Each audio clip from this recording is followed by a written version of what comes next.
Oferecimento.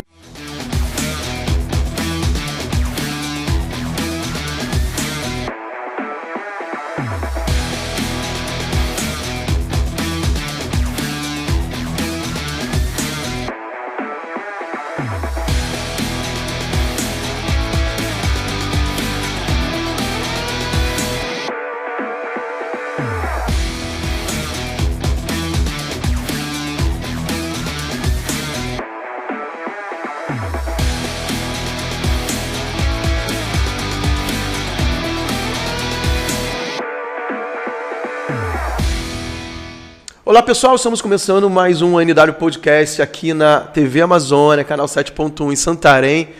E também estamos no YouTube. Pessoal da internet aí, todos sejam bem-vindos. E o meu recado para você, o programa hoje vai ser incrível. Prepare aí, vai ser o primeiro programa de 2026. Então nós começamos com tudo. E nós começamos com o pé direito, viu?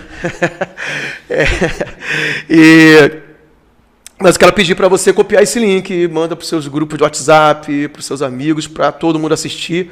Nós vamos ter muitas novidades aqui. Você que gosta de empreender e talvez um dos teus planos de 2026 seja um novo negócio, novas oportunidades, tá? Estão no lugar certo. E eu quero dar as boas-vindas já para o Carlos Arantes. Eu vou definir o Carlos como um empreendedor serial.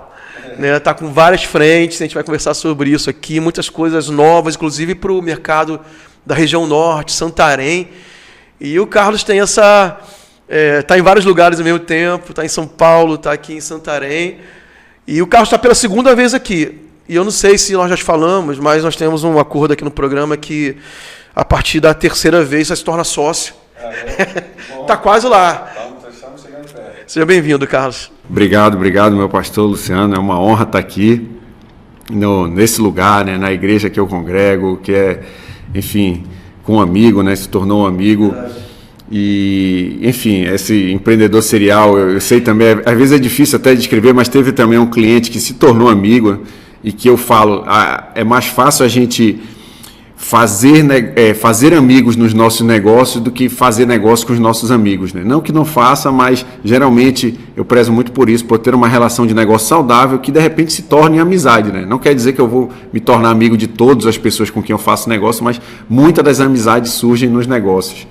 Então, prazer estar aqui, prazer estar de novo e começar 2026 falando de empreender, de vendas, né? Eu acho que tudo está ali. Eu estava pensando aqui quando você falou, mas tem vários negócios. E eu pensei, o que une todos esses negócios?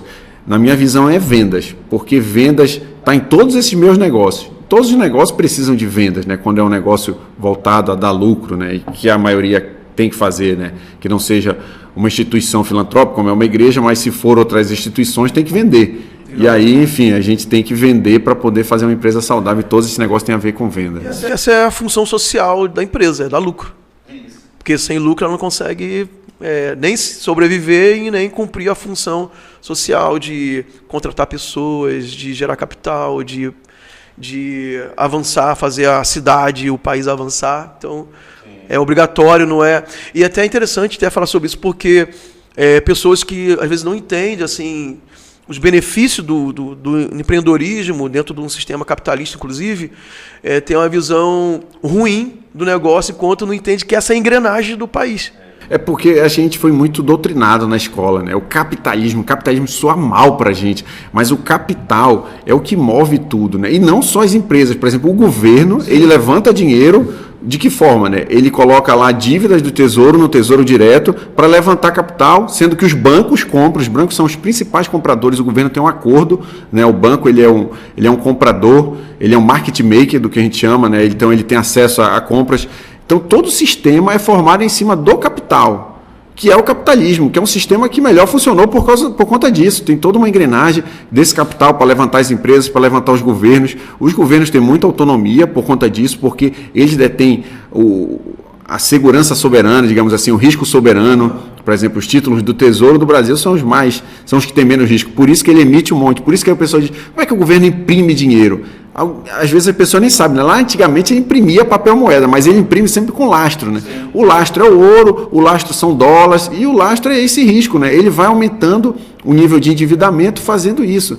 Então, o capital, o lucro, ele foi muito, acho que, demonizado, digamos assim, né? Ele foi coisa feita mal, porque as empresas... Sim, não se pode pensar só no lucro, mas o lucro, sim, é uma parte muito importante, é o que move tudo. Uma empresa que tem lucro, ela consegue contratar, ela consegue pagar melhor. As empresas mais lucrativas são as que conseguem fazer isso, né? Não adianta o pessoal ficar... não, minha empresa não visa lucro, minha empresa visa só o propósito. Não existe, é romantismo. Isso é romantismo. O propósito, ele vem junto ali. Ou é uma demagogia ou amadorismo. É uma falácia. Porque não funciona. Você falou ali até agora do pé direito, que é o que está acontecendo com a Havaianas, né? Que o pessoal de repente foi para um lado, para um viés demagógico aí, para um viés de política, que não adianta, porque a empresa de repente toma um prejuízo, não lucra tão bem. Quem vai tomar prejuízo agora nesse Natal são os franqueados, porque muitas das vezes o pessoal vai boicotar de comprar e o cara está lá na ponta com estoque cheio, dependendo dessas vendas, e de repente fez um romantismo ali do marketing que não está muito afim, está afim de politizar um negócio que não tem nada a ver. Que uma empresa que sempre fez propagandas boas e criativas, até é interessante porque é um chinelo, ela sempre fez propagandas bem criativas, né, bem interessantes. E agora pisou na bola, o pessoal está boicotando de um lado, do outro lado ali fica... Enfim, aí pegou o lucro e aí, queimou o lucro. E aí o que acontece? A empresa retrai. Não é... Isso aconteceu, nós estamos nesse programa agora exibindo em 2026, mas estão 15 dias antes, né, mais ou menos, 10 dias antes, a gente está falando sobre isso, né? Agora, esse tempo anterior da exibição do programa, eu vi que já perdeu um valor de mercado na Bolsa grande. Perdeu. E principalmente agora, o que vai ser definidor disso é o resultado do Natal. Se esse resultado do Natal for impactado por isso, vai ser um desafio. Né? É o chamado tiro no pé do marketing. Tiro no pé do marketing. E não é possível que ninguém lá de cima não tenha visto para dar um ok, né? Porque o marketing é o que fala pela empresa, né? O marketing vende. Como a gente estava falando de vendas, o marketing é o que vende, né? Então, tudo isso que eu faço também tem a ver com marketing digital, ou com marketing físico, marketing off, e é vendas, né? E aí, se tu coloca o marketing para fazer as vendas, fazer o pronunciamento para o público, pela tua empresa, e tu não tem alguém do alto escalão para dar um ok, para aprovar, né? Não que a gente tem que se meter em tudo, mas isso é importante, né? A gente tem que aprovar tudo. Eu até falo em gestão, o pessoal diz assim, tem que, como é que é? Saia do operacional, para de fazer tudo, não faça mais...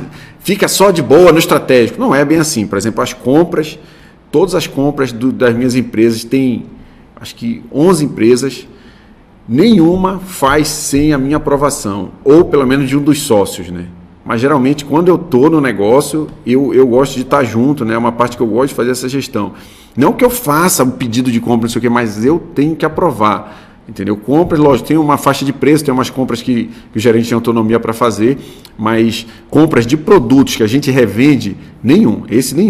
Porque primeiro que tem um valor mínimo e já passa desse valor mínimo da autonomia das pessoas lá.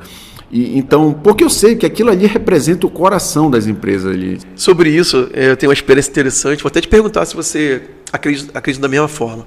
Conheci um empresário, está lá em Macapá, da igreja. E esse cara, ele tem uma história que... Ele era aqui de Santarém, ele tinha uma distribuidora aqui de produtos diversos, quebrou, teve um problema familiar e tal, aí ele quebrou, foi para Macapá, começou do zero, e quando eu o conheci, ele já estava prosperando, já tinha prosperado novamente, tinha muitos vendedores, atendia todo o estado, já tinha um prédio, um depósito muito grande, um portfólio de produtos muito extenso. Aí eu perguntei, cara, qual é o segredo... Qual o segredo assim, desse seu tipo de comércio, de você prosperar e tal? Aí ele falou, foi bem rápido a resposta, falou assim, o segredo não é somente vender bem, mas principalmente comprar bem. Comprar bem faz mais diferença do que vender bem. Assim, quando tu compra mal, cara, já está com problema na mão para resolver. Agora, quando tu compra bem, tu já saiu na frente. Então, por isso que eu prezo, por exemplo, as lojas que tem calçados, né? Calçados tem uma grade muito grande, né? Uhum. Vai do 34 até o 40, os calçados femininos, né? Então, assim, são 7 opções de tamanhos. De cada então, modelo. Tem que saber, né? Tem que ter modelo. Os modelos têm cores também. Então, tem modelo, cor e tamanho. E aí a gente tem que escolher cor comercial, a cor da vitrine para chamar atenção. Tem todas essas nuances para que tu estudar. E tudo em quê? Porque eu sou bom, porque eu sou melhor. Não, é dados. Aí, geralmente, as equipes de loja dizem, olha, a gente precisa pedir tamanho 33. Aí vai do 33 até. Tem uma marca nossa que vai até do 33. E aí do 33 eu falo, mas tá vendendo bem o 33? Ela tá, os clientes estão pedindo muito. Aí eu vou olhar, às vezes no relatório não tá tão bem. A gente está com estoque acima do que vende. Quer te empurrar, né? Não, a indústria ela quer que a gente faça o pedido mínimo. Não importa se é o 33 ou o 34. Mas se eu deixasse, por exemplo, com uma gerente ou com alguém da supervisão para fazer o pedido, às vezes ela podia ir no 33, lógico que eu tento falar, não, veio com dados, olha primeiro que está vendendo, mas às vezes pula, porque às vezes ela está na ponta ali, ela ouviu um não, aí o cliente diz, não, eu queria um 33, só que a parcela da população que calça o 33 é muito menor que, por exemplo, 36, que é o tamanho universal, digamos assim, que 50% da população quase feminina calça esse tamanho. Então, como ela ouve o não, ela está computada ali, fica aquilo ali no subconsciente dela, pedir daquele produto para ela não ouvir mais não. Só que ela vai ficar com super estoque ali e vai trazer um problema para a empresa, porque aquele estoque parado de excesso de 33, de calçado menor, vai causar lá na frente, assim como se for maior as pontas também, assim como também se pedir pouco disso, porque eu só vendo 36, eu vou pedir só o meio da grade, também não é bom, porque tu tem que atender esses públicos. Então é um equilíbrio ali, comprar bem, comprar certo ali, né? É um desafio, porque, por exemplo, em moda tem time, às vezes quando tu compra muito na frente, já aconteceu muito comigo também, de eu ver um produto, por exemplo, eu viajo muito para fora, eu gosto de ver tendência que lá fora, porque tudo vem de fora para o Brasil, não tem jeito, a maioria das coisas vem. E eu estava nos Estados Unidos, por exemplo, eu vi um tênis lá, que era bem moda, e aí eu fui numa feira de calçados, e a gente viu que tinha um fornecedor só que já tinha aquele produto. Aí eu fiz uma encomenda com ele e parti na frente. Falei, cara, eu vou partir na frente agora, eu vou pintar e bordar. Não foi bom, o produto encalhou. Quase que um ano depois, o produto veio mesmo no Brasil com força. Eu já estava promocionando aquilo. E eu vendi promocionado até aquilo, vendi muito rápido, porque eu já estava cansado daquele produto, as vendedoras de loja cansadas, eu tinha feito um bom pedido daquilo. E aí, quando ele entrou mesmo com força, eu já estava muito na frente. E teve o contrário também, teve alguns que eu já parti atrás. Então, a moda ela tem um time certo, não é antes nem depois, é naquele momento. Isso eu já vi até o Alexandre Birman fala muito sobre isso. Ele sabe muito que ele tem uma marca muito forte no Brasil. Mas que é o time, né? O time certo não é antes nem depois. E aí, para ter isso aí, comprar o produto certo, o preço também, né? Não adianta, às vezes, também, comprar bem é só comprar barato. Não é só isso. Às vezes tu compra barato um produto que tem baixa qualidade. Às vezes tu aperta demais o fornecedor, ele não te entrega bem, ele não está satisfeito, ele vai romper aquela relação porque tu... eu comprei bem, entregou um produto bom, mas o próximo pedido que eu quero repor, né? Que não adianta vender uma vez, eu quero vender mais. Eu chego com ele e diz, não, cara, não dá mais para te atender, não quero mais saber de ti. Tem fornecedor que ele não quer mais nem conversa contigo. Então, às vezes, você apertou demais a compra ali, esganou o fornecedor, deixou ele sem margem. Não adianta, tem que ser saudável, é uma cadeia, né?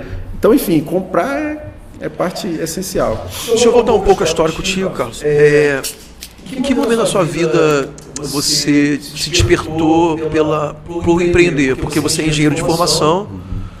Eu estou relembrando um pouco o programa anterior que você veio, né? Acho que tem mais de anos já, né? Mais de um ano que você veio com a Lidiane, né? Foi em 2024. 2024, né? 2023, 24. Por aí, né? Começo, E você começou, você é engenheiro civil e você trabalhou em empresas como funcionário e tal. E chegou um momento que você teve que empreender. Você já tinha essa veia antes? Você lembra, assim, da tua família, não sei? Ou você descobriu, arriscou, vingou e, enfim, foi pra frente? Assim, na família ninguém... Eu tenho um tio que ele tinha um comércio aqui. E assim, eu via ele bem também, assim, certos momentos que ele trabalhava muito, mas certos momentos ele conseguiu construir uma casa boa, ele conseguiu comprar um carro bom, a família dele tinha uma estrutura, a esposa dele é professora, né? Ela que é irmã do meu pai, ele é meu tio, assim, porque ele é casado com a minha tia. E eu via isso. Eu trabalhei com ele uma época, às vezes férias, eu gostava de estar lá com ele, lá no comércio dele, eu via ele negociando, entender, ele me mostrava lá os cálculos, às vezes ele não tinha o produto, ele comprava no vizinho, era um armazém de mercadorias, de produtos alimentícios, ele comprava no vizinho, eu falava, mas tio, vale a pena, tu vai comprar, tu não vai ganhar nada aqui. Ele falou, mas eu não deixo de atender esse cliente, eu lembro muito bem disso. Falei, cara, interessante isso, ele compra do outro para não deixar o cliente dele ir lá na loja do lado. Mas enfim, eu nunca também fui para frente nisso, porque na minha família foi muito voltada a concurso, era assim, mesmo ele falou, isso aqui é cansativo, cara, é melhor tu buscar estudar, fazer outras coisas, estabilidade, né? E assim, e naquela época se falava assim, ou você estudava ou você ia para o empreendedorismo. Hoje eu vejo totalmente diferente, você tem que estudar, se você for empreendedor estudando muito, aí que você decola. Mas enfim, eu não tinha essa veia e fui fazer concurso, na verdade, Eu fiz concurso, fui controlador de voo lá atrás, cara. Tem uma história, o pessoal não sabe, mas eu já fui controlador de voo. Vários da Infraero, no Santos Dumont, no aeroporto de Santos Dumont. Eu trabalhei na área de navegação aérea. Sabe que o pastor Eduardo foi controlador de voo, né? Aqui da nossa igreja? Eu não sabia. Sabe quem é ele? Não sei quem é. Você deve saber de vista. Mas ele foi daqui de Santarém. Mas ele era militar, ele era da FAB. Então não era de Santarém. Ele veio para Santarém, como sargento. É porque aqui a torre é da Infraero, né? Então, mas tem os militares que ficam, a parte. A torre é da Infraero já tem um bom tempo. E eu fui controlador também porque eu tinha um amigo que é controlador aqui em Santarém, ele é até hoje. E eu vi também que ele estava bem e tal. Eu falei, cara, esse concurso como é que é e tal? Na Infraero. E eu fiz o concurso e passei. Eu tenho uma facilidade com números e tal, matemática, inglês e tal. Aí eu fui para São José, fui para o Rio de Janeiro, depois eu fui em Juiz de Fora. No Santos Dumont, no Santos Dumont, lá no aeroporto ali. Pegamos aquele acidente da TAM, cara. Mas teve no Santos Dumont. Não foi no Santos Dumont, mas ele decolou do Santos Dumont, né? E aí foi uma loucura, porque os aviões não pousaram mais lá, voltaram para o Santos Dumont, entendeu? Assim, nunca teve acidente grave lá, né? Apesar de ser uma pista difícil. Pista ali é complicado. É uma pista difícil, mas acho que como ela é difícil, todo mundo já vai muito atento, né? Então tem muitos cuidados a mais ali. Teve um dia que eu estava monitorando, eu estava no Rio, lá de férias, aí a Giovana, minha filha, foi depois da gente, sozinha. Aí eu fui buscá-la no Santos Dumont e eu fiquei monitorando no aplicativo a chegada do voo dela, porque é ruim de estacionar lá, então eu fiquei monitorando para ver o tempo e tal. Cara, eu fiquei agoniado quando eu estava acompanhando o movimento do avião no aplicativo. O movimento que ele faz já com muito baixa altitude, quase já perto do mar, ele faz uma curva para entrar na pista. Pelo menos foi o que eu vi. Ele desce bem, mas ele não desce já de frente para a pista. Ele desceu meio de lado assim. Isso era de dia, né? De dia. E ele fez uma curva assim. Ele vem visual, ele faz esse circuito mais fechado, né? Quando ele vem instrumento, por que ele faz isso? Ele vem mais longe, ele vem direto, ele faz um bloqueio lá longe, ele vem retão. Porque instrumento é um pouso mais seguro, mais lento, né? Um pouso sem enxergar muita coisa, só na hora da altitude desse. Ele faz isso meio que atalho. Ele pode, por exemplo, ele faz isso em Santarém, se quiser, e é o mesmo percurso na maioria das pistas, né? A não ser que lá tenha um obstáculo pelo outro lado, mas geralmente ele faz pela direita aqui da pista. Então, assim, é normal. Não, ele vai. Porque aí já faz a final mais curta, ele também tem essa liberdade, porque não é um circuito fechado, então ele faz visual mesmo. Mas, enfim, são coisas da aviação. Tive lá durante 4 anos, né? Foi quando eu terminei minha faculdade lá também, terminei no Rio. E aí depois saí e fui para Camargo Corrêa, que é uma multinacional brasileira, né? Que era dona até da Alpargatas até um dia desse, que era dona da Havaianas, né? A Camargo Corrêa era dona lá do grupo, a gente tinha uma loja da Havaianas dentro lá do escritório, lá na Vila Olímpia. Nessa época já? Nessa época ela era dona, Ela vendeu, depois que deu Castelo de Areia, Lava Jato, isso aqui, ela foi meio que desfazendo dos bens desses investimentos que ela tinha, né, em outras frentes. Ficou com a construtora, mas fechou também, a construtora mudou de nome. Mas eu saí antes até de Lava Jato e tudo mais, porque é um mercado que eu sei, é uma empresa muito boa, que tentava profissionalizar. Você foi fora do Brasil? Fui para a África, fiquei quase um ano lá, mais de um ano. Moçambique eu fiquei lá. Era Moçambique, Malaui e África do Sul, né? Nosso projeto era na África do Sul, onde a gente ficava indo muito. Malaui era onde começava o trecho, passava por Moçambique e terminava lá no porto de Moçambique, lá em Nacala. E, enfim, era uma multinacional, né? Porque ela tinha, além de ter vários negócios fora do país, tem também outras frentes, como a própria Alpargatas, ela tem um grupo, tem a CCR, até hoje ela é dona ainda da CCR, né? Que se chama Camargo Corrêa Rodovias, né? Que é uma das maiores administradoras de rodovias do Brasil. A gente tem cimenteira, ela continua com as cimenteiras também, a Simpor é dela.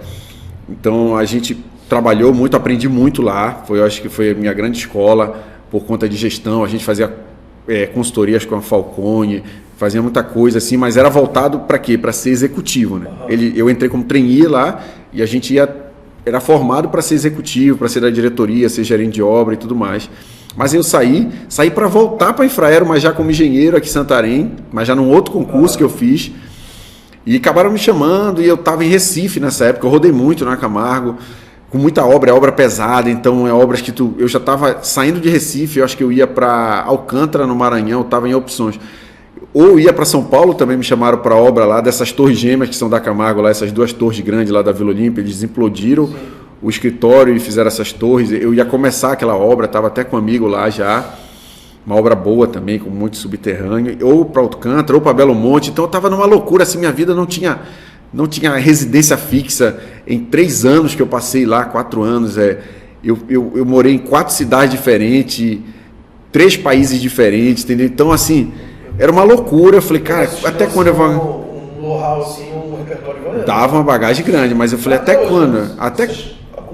É muito boa. De cultural, tu fica imerso, né? Por exemplo, a gente só fala de trabalho, porque tu tá viajando, tu tá morando fora, trabalho, tu mora com pessoas de trabalho, geralmente eles alugam um apartamento que fica 2, 3 engenheiros, entendeu? Cada um ali.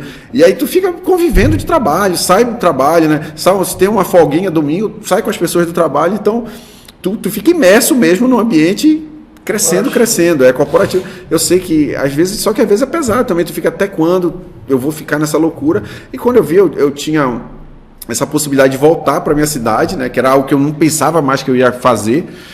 E eu pensei, não. E aí eu já tinha a meta na cabeça. Falei, olha, eu vou voltar para lá, mas eu não vou me acomodar. Eu vou fazer um mestrado, eu vou abrir uma empresa também, uma construtora, fazer outras coisas também. E aquilo ficou na minha cabeça só, voltei. Aí teve uma oportunidade de fazer um mestrado, eu fiz. E aí, só para chegar no empreendedorismo, né? Aí teve um amigo, eu estava ali sossegado, pensando em alguns negócios, começa a ver, né? Aqui em Santarém é legal, que é um ambiente que você vê muitas oportunidades, como é uma cidade crescente, né? Uma cidade no interior da Amazônia aqui, então tem muitas oportunidades, pouca coisa se tem. E na época um amigo me chamou para a gente montar uma empresa especialista em concreto, uma empresa de controle tecnológico de concreto e sondagem e fundações, que chama Imitec, ela existe até hoje. E aí eu falei, vamos. Ele falou, cara, tu tá com mestrado, esse amigo nem estava se formando. Ele estava se formando, né? Na verdade, ele não era formado. E aí eu fiquei, caramba, mas como que a gente vai fazer, cara? Vamos montar uma empresa, beleza. Mas como a gente vai fazer? Que contrato a gente vai pegar? Tem que falar com essa empresa. Ele falou, vamos lá. Eu falei, cara, mas a gente ainda não tem os equipamentos. Eu falei, vamos pedir e a gente já vai fechando os contratos. Eu lembro que aqui no shopping, a nossa primeira obra foi do shopping Rio Tapajós, ali. E aí a gente chegou lá, fez uma reunião com o diretor lá, e a gente já levou uma proposta que ele queria. Eu falei, cara, a gente vai levar essa proposta, vai. E eu naquele jeito, né? Ele falou, não, fica relaxa. O pai dele é empreendedor, então ele já tem mais o tino, ele tinha mais coragem. E aí a gente saiu de lá com o contrato fechado. Aí aquilo me deu um estalo assim, eu falei, caramba, mas é tão bom assim, já fechar um contrato. E eu vi o valor do contrato, eu falei, caramba, eu dividindo isso aqui, já dá quase o que eu ganho lá. E assim, se a gente fechar 2, 3 contratos, eu já vou ter um lucro melhor do que o que eu ganho lá e consigo, enfim, escalar isso aqui. Mas não saí, né? Fiquei lá e fui levando ainda um e outro. Só que aquilo foi crescendo, a empresa foi crescendo e aí eu precisei sair. E eu estava crescendo também no aeroporto, já estava como superintendente substituto, tudo mais. Então tinha muita demanda de um lado, muita de outro. E aí eu falei com o meu chefe lá, cara, eu preciso sair. Ele falou, é normal, eu já achei que tu ia sair também, vai lá, sucesso. E tua família, assim? Então, aí a família que diz não. Concurso. A família, cara, tu tem certeza, isso aqui tu tá ganhando dinheiro agora. E é normal, né? Eu não condeno, porque eu sei que é o que eles tinham de conhecimento. Ele falou, cara, a empresa é boa num dia, no outro dia tu pode estar ruim. E é mesmo, tu pode estar, tu passa. Nunca é uma curva assim, vou subindo, ganhando dinheiro, é muito raro. Então sempre assim, mas você vai crescendo. Mas foi muito a minha esposa. Eu tinha conhecido a minha esposa, a gente estava com uma filha pequena, tinha acabado de nascer minha filha, não tinha nem 1 ano, cara. E eu falei, eu vou sair agora. Eu preciso sair porque estava expandindo aqueles portos em Itaituba, ali, Meritituba. E eu comecei a pegar contratos lá e eu tinha que viajar para lá para estar dando apoio, para cuidar ali dos negócios. Ela falou, pode ir. Ela é empreendedora nata, ela nunca teve... a Lidiana, beijo para você, meu irmão, estiver vendo aí depois. E ela falou, vamos. Eu falei, caramba, ela com a filha pequena, a gente tinha plano de saúde, tinha todos os benefícios, né, e tal... E eu fiquei, caramba, com uma renda boa, né? Ganhava bem, no emprego estável. Mas ela falou, não, vai que eu sei, vai que a gente vai dar conta. E foi. A gente estava com um apartamento novo, ainda financiado, pagando, reforma, e a filha pequena. Mas mesmo assim fui, e graças a Deus deu muito certo, né? Me dediquei.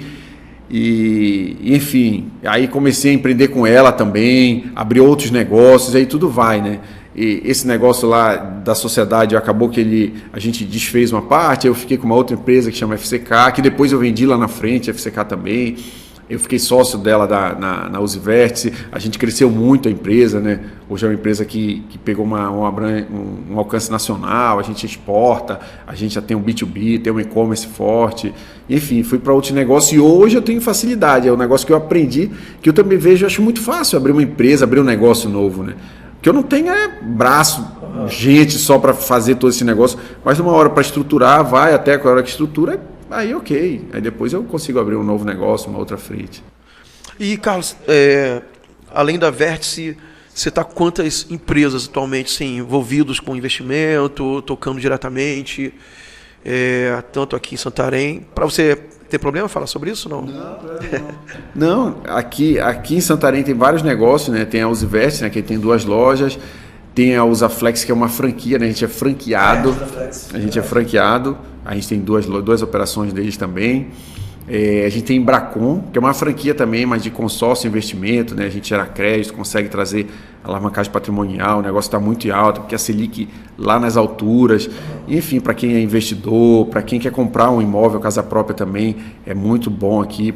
Eu uso, né? Eu fiz porque eu comecei a usar e aí eles chamaram para a gente ter uma empresa dessa aqui, para trazer para cá, que não tinha, né? Então, trazer uma coisa séria. E tem também, eu entrei como investidor na Coral, Estúdio Tintas Coral, que é uma empresa especializada, inaugurou agora, em dezembro. E, enfim, também uma loja especializada numa tinta de qualidade, que é muito especificada em projetos bons, né? Que não é só porque lá é mais cara, ela é um pouco mais cara que as outras, mas dura muito mais, rende muito mais. Se o cara levar eu estava vendo lá com essa minha sócia que entende muito, o quanto que ela tem de rendimento, ela acaba saindo mais barato às vezes que muitas outras, enfim. Então são negócios plurais aí que eu acredito. Eu tenho e-commerce também, que a gente importa produtos, né? Eu comecei comprando importadores, abri um caminho para a gente ir para a China, já fui 3 vezes lá na China, já levei gente também para a China. Então a gente tem esse e-commerce, eu tenho uma agência de marketing também lá em São Paulo, que atende as nossas empresas, mas que eu atendo terceiros também, né? Por exemplo, a gente pega empresas de vários segmentos, por exemplo, eu faço captação de leads, que a gente sabe fazer bem, né? Trazer leads para o cliente, para o negócio, né? Um negócio geralmente de serviço, que é um negócio que capta leads.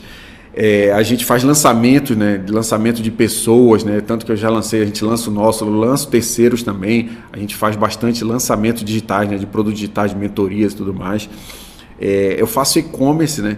Já pegou e-commerces do zero e levou o último que a gente levou esse ano, agora de 2025, ele começou do zero em fevereiro e faturou 1 milhão até dezembro. Entendeu? E ele não tinha nem produto, a gente ajudou ele a olhar produtos e tudo mais, foi testando produtos do zero. Hoje ele já está importando, já está no 5º container dele chegando da China e já fatura 1 milhão aí. Então, tem outros clientes também, tem até o pessoal da barbearia, não sei se pode falar aqui, mas da barbearia, o Zulu já se tornou um amigo também, ele é um cliente nosso também, veio para o e-commerce lá, está com os produtos dele lá no nosso estoque. Do ramo dele? Do ramo dele, produto de barba e cabelo, até usei, cara, produto bom, e aí a gente está ajudando a vender lá em São Paulo, né, que tem mais mercado, né, a gente sabe disso. A marca dele, o site é dele, a marca dele, os produtos dele vendendo no Mercado Livre, no site próprio, a gente está ajudando lá, e a logística a gente está fazendo lá para ele, então era um negócio até que a gente não fazia, mas como virou uma necessidade dos nossos clientes, ele, cara, eu quero vender online, tá? Aí a gente viu que a logística deles não estava tão afinada, eu falei, cara, coloca no nosso galpão, porque a gente já tem uma logística fácil aqui, ágil, tem contratos com motoboy, com correio, com transportadoras, e a gente agiliza aqui, então eles já acabam usando o nosso contrato, a nossa logística, e o cara fica muito mais pensando no estratégico lá, e a gente trouxe isso como solução, é uma das soluções nossas lá da agência que tem dado muito certo, o pessoal gosta muito, a gente ajuda também fábricas do interior de São Paulo, o cara até que trabalhava comigo na Camargo, depois ele viu lá no Instagram e tal, e aí ele me contratou também para vender os produtos da empresa dele, que já vendia só no B2B físico, e aí a gente está fazendo online no B2C, então a gente faz essas outras frentes aí, também vai para a China. Muita coisa. Mas no final das contas dá, né? Eu estava falando aqui contigo aí antes do podcast também, tu falou, não, agora tá tranquilo, mas ele já foi lá, já não sei o que, eu vi, ele chegou, já assinou os contratos ali, não sei o que, do casamento. Vai fluindo, né? Depois vai fluindo. Então, é verdade. Assim, mais ou menos. E a gente vai desenvolvendo vai esticando a nossa capacidade Digerir muita coisa, assim. Aí que é hora de fora, eu olho de fora e falei, cara, isso é loucura. Mas você que está dentro, você sabe que você está dentro da tua capacidade de gestão. Tu vai criando... Verdade, às vezes até eu me pergunto, eu falo, Senhor, será que é para eu estar com todas essas coisas? E eu já orei muito, e muitas das vezes a resposta dele é assim, se eu te dei, por que tu acha que tu não vai dar conta? Por que tu acha que tem que fazer só uma coisa? Que tu fica só nisso focado? Né? Porque tem muita gente também que diz aí, até guru de internet, que fica dizendo, você tem que fazer só isso aqui, bem feito, coloca todos os ovos aqui, aposta, queima a ponte, não sei o quê. Não é bem assim, essa fórmula, não existe fórmula pronta para todo mundo. Tem gente que gosta de ser, como tu falou, serial, gosta de estar em várias áreas e consegue estar, né? Não adianta eu querer ser igual o Carlos, mas às vezes eu não consigo conversar, cara. Eu não consigo entender dos outros. Por exemplo, eu sou muito curioso, cara. Eu gosto de aprender as coisas, cara. Por exemplo, se eu entrei nesse negócio de tinta, mesmo que não seja minha obrigação, eu gosto de estudar o produto, conhecer o produto. Tem gente que não gosta. Aí não adianta eu querer, eu quero trabalhar com produto, com venda de produto. Cara, eu até falo, o que é bom de vender na internet? O pessoal me pergunta. Carlos, é a pergunta que eu mais recebo. Carlos, o que é bom de vender? Eu falo, aquilo que você gosta de vender. Eu falo, mas por quê? Porque aquilo, tem horas que você vai ter que estudar bem, você vai ter que usar esse produto. E assim, não vai ficar legal se você está vendendo algo que você nem gosta, nem curte. Cara, pega algo que você gosta, pega algo que você é interessado, que você vai estudar. Não, mas eu não gosto de nada. Então, pega algo, começa a gostar também de algo. Se tu tem facilidade, eu consigo aprender a gostar daquilo que eu faço. Mas se você, de repente, já tem algo que, caramba, isso aqui é muito... Aí sim, estuda mercado também, nem tudo se vende de uma forma, de outra. Estudar, mas assim, quase tudo se vende online, cara. Tudo eu acho que eu já vi. Até carros, os caras conseguem vender. Não faz o check-out, às vezes, online, mas consegue fazer a dinâmica de online. Então... muitas das vezes é isso, é de querer estudar, de querer aprender primeiro, né? Não adianta só também... Tem muita gente que começa a aprender... o cara abriu uma empresa ontem, amanhã ele vai ensinar empreendedorismo. Não, tem uma jornada, né? Por exemplo, essa curva que eu te falei, que eu comecei em 2013, né? Então tem 12 anos que eu já empreendo, que eu já abri várias empresas. Então qual que é o nosso, por exemplo, diferencial da agência de marketing? Que a gente conhece de negócio, por exemplo. Eu conheço de negócio de produtos, eu já tenho empresa de produto, tenho empresa de serviço, tenho construtora, tenho outras coisas. Então, assim... Você está na fábrica? Né? Tenho fábrica de roupa, então tenho B2B, B2C. Então, eu conheço de vários negócios, né? E sei, assim, como é sentir na pele, né? E, às vezes, o cara faz um curso lá de tráfego, aí, por exemplo, ele já quer... Ele vai prestar serviço para outras empresas, não tem problema nenhum, só que muitas empresas, elas não estão maduras, por exemplo, para fazer o tráfego. É meio que um consultor, cara. Às vezes eu ajudo numa empresa, na maioria, em coisas que eu não sou contratado para aquilo. O cara quer falar de negócio, quer falar de precificação, quer falar de mercado, entendeu? Então acabo ajudando em outras coisas. Marketing não é só uma variável, é um conjunto, é um combo completo que vai desde o produto, né, até a venda, mas daqui até a venda tem muita coisa no meio. Até que você falou de geração de leads. Acho que a grande frustração das empresas de marketing, as agências, é que consegue gerar leads, principalmente se o cara usa ali o online, mas a venda é física, e chega lá na ponta, o vendedor não está conectado ao sistema todo e o lead se perde. É o que mais acontece. E é a maior dor, e às vezes o empresário não entende que a agência gerou leads, mas eles não souberam aproveitar aqueles dados, aquelas informações. Um dia desse estava uma empresa lá, falou assim, cara, os leads não estão vindo qualificados. Falei, tá, o que é o lead? Como é que eu respondo? Eu falo, o que é o lead qualificado para você? Com outra pergunta, o que é o lead qualificado para você? Ele não responde. Eu falo, mas isso, eu não tenho gestão sobre isso. Vocês têm que ligar para eles. Aí ela falou, tá, mas a gente ligou, olha, esse aqui, aí eu falei, mostra as mensagens que vocês estão mandando. Um monte de mensagem pronta, automática. Eu falei, isso aí não vai responder. Aquele textão já cheio. Eu falei, manda um olá, tudo bem? Olá, tudo bem? O nome do cliente. Olá, Carlos, tudo bem? Manda isso. Tenta mandar um áudio, tenta ligar para ele. Aí começou a fazer essa interação. Aí a gente foi ver. Vamos. Quando que a gente desqualifica o lead? Por exemplo, essa empresa, ela vende um produto que é a partir de R$7.000. Aí se o cara não é empresário, por exemplo, ele tem que ser empresário, só rola para empresário. Aí ele tem que ser empresário e ele tem que ter o capital. Eu falo, o lead qualificado é isso, é um empresário e que tem capital. Se ele tem os dois, ele não é desqualificado. Ele tem. Agora, se ele não quer fazer isso, aí vocês que não geram valor, ele não é desqualificado. Aí vocês que qualificam ou não, vocês que vendam. Então eu mostrei para eles que não era isso tudo que estava acontecendo. Lógico que muitas vezes há essa desincronização, porque a empresa de marketing não estuda, né? Como tu falou, mandou os clientes lá para a loja do cliente, lá da empresa que contratou. Aí chega lá, o cliente está esperando outra coisa, ele está esperando um preço barato, por exemplo. É muito fácil captar lead, não é difícil, vou te falar. E barato, mais ainda, porque barato é o bolo. Sim. Só que, por exemplo, quando quer um produto desse, por exemplo, o ticket é 7 mil, 10 mil reais, é um lead mais qualificado. Ele é mais caro. Não adianta tentar baratinho, porque não vai alcançar esse cara. Ou vai alcançar muita gente, aí vai ter que filtrar de novo. Aí essa empresa, muitas das vezes a empresa também reclama, cara, mas o lead está saindo esse valor. Mas o lead qualificado do jeito que você quer é esse valor. Então trate bem, cuide desse lead aí, garimpe aí que você vai conseguir vender nesse merecido. Vai vender para todos? Lógico que não, mas vai tentar vender para uma boa quantidade que se pague. E a gente consegue mostrar que isso se paga. Mas entender esse processo, entender que um lead... ele tem essa coisa, não, mas é um lead para o varejo, eu quero vender numa loja física um produto baratinho, aí pode ser que um barato dê certo, entendeu? Mas essa conscientização tem muito isso, no tráfego mesmo, por exemplo, a gente faz para e-commerce, aí o cara diz, mas tu vai se garantir que o e-commerce venda? Eu falei, mas tu tem uma logística boa? Porque lá na ponta, tu tem um site bom, eu vou olhar o site do cara, o site está lento, agora mesmo a gente pegou um cliente, o site tá devagar, não adianta, gente, quem diz assim, chega para mim, quanto é que custa um site? Isso é o de menos, cara. Tem site barato em plataforma boa para e-commerce. Se for fazer e-commerce, por exemplo, se for fazer e-commerce, não faz em WordPress, faz nas plataformas mais consolidadas, entendeu? Vai lá no meu Instagram, pergunta que eu te digo de graça isso. Não tem problema. O negócio é o cara tá com um site ruim, não tem tráfego que resolva, cara. Pode colocar dinheiro em Meta, dinheiro em Google, não vai, cara, porque o site demora a carregar, as pessoas não têm paciência para isso. O botão de comprar tem que rolar para achar o botão de comprar. Não tem que ser fácil, tem que estar na tela. Qual que é o que mais vende, digamos assim, um site, aplicativo que mais vende no Brasil? Sabe qual é? TikTok. O Mercado Livre, né? Mercado Livre. Por quê? Um botãozinho ali é fácil de comprar. Apesar que o da Amazon, ele é até mais fácil, digamos assim, porque tu clica, tu achou que tu nem comprou e já comprou, né? É um compra com clique ali, quando tu vê, cara, não vai aparecer o frete quando vai chegar, não, já comprou. Já tá tudo já tá meio que registrado lá, eles fazem essa coisa, que ele até patenteou essa compra com clique e tal.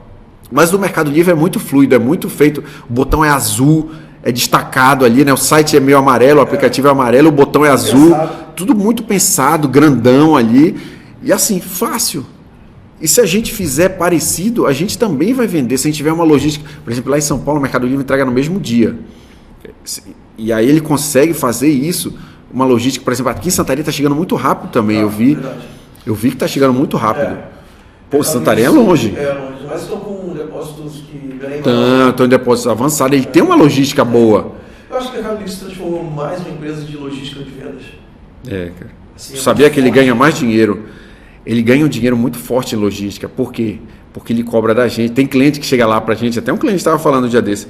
Ele falou, cara, olha só aqui quanto custou esse frete para nós. Aí tipo, custa 25 pro vendedor. Mas o cliente ganhou frete grátis, né? Sim. Então quem pagou isso? O vendedor paga. Mas ele não paga isso para a transportadora, porque eu sei, por exemplo, o frete para o interior de São Paulo, ele não paga nem R$10. Então ele tem muito a mais. Se tu for ver no balanço do Mercado Livre, ele ganha muito dinheiro com a logística, ele ganha dinheiro. Isso aí. Ele ganha dinheiro com isso. Não é que só que ele presta esse serviço bem, ele presta bem, mas ele remunera isso. E o Mercado Livre é só América Latina, né? Ele é uma empresa argentina, né? Sabia disso? Pois é. É uma empresa argentina, só que o mercado mais forte dele é Brasil. É Brasil. Ele se deu muito bem aqui. E assim, ele ganha dinheiro, sabe com que outra ponta? Com a financeira, né? Adiantando pagamento. Mercado Pago, que ele já tem faz tempo adiantando. É tipo um banco já, Mercado Pago, né? É tipo um banco. É um banco, é uma financeira. Ela estava para virar um banco, mas agora o Banco Central falou que meio que dividiu bem agora. Ele falou, a financeira não pode ser banco até que seja um banco de verdade. E porque tem outros pontos, né? Por exemplo, o que um banco muda, um banco comercial muda, por exemplo, uma financeira. O banco comercial recebe depósito à vista, né? Ele tem que ter uma máquina para onde tu depositar. Entendeu? A financeira não, né? A financeira ela faz só essa parte meio que por trás de cartões e tal. Mas enfim, só que o Mercado Livre, ele está ganhando mais dinheiro com isso do que propriamente com com a venda lá, com o percentual, porque ele ganha 19%, 17%, 13% mais ou menos da venda. Mas, por exemplo, na logística, ele ganha 50% da logística, até mais. Da financeira é muito, muito bom o spread dele, né? Então ele tem muitas frentes que ele ganha dinheiro, e aí tu vê, né? Uma empresa como o Mercado Livre, que era uma empresa de vendas online, ela tem outras frentes, né? Tem outras frentes. Carlos, a gente vai para um break agora, por causa da TV, né? E na volta, você que está aí com a gente, na volta eu quero falar mais sobre China, sobre importação. Acho que é um assunto bem legal, que acho que para a maioria vai ser uma novidade aí, saber esse caminho que se abriu para você e você está incentivando outros a virem. Boa. Tá bom? Tem gente daqui de Santarém que tem me perguntado, que de repente vai tirar dúvida aí no próximo bloco. Legal. Então voltamos daqui a pouco, ficamos agora com o nosso break comercial, não saia daí, porque voltamos com o Carlos aqui com muita novidade.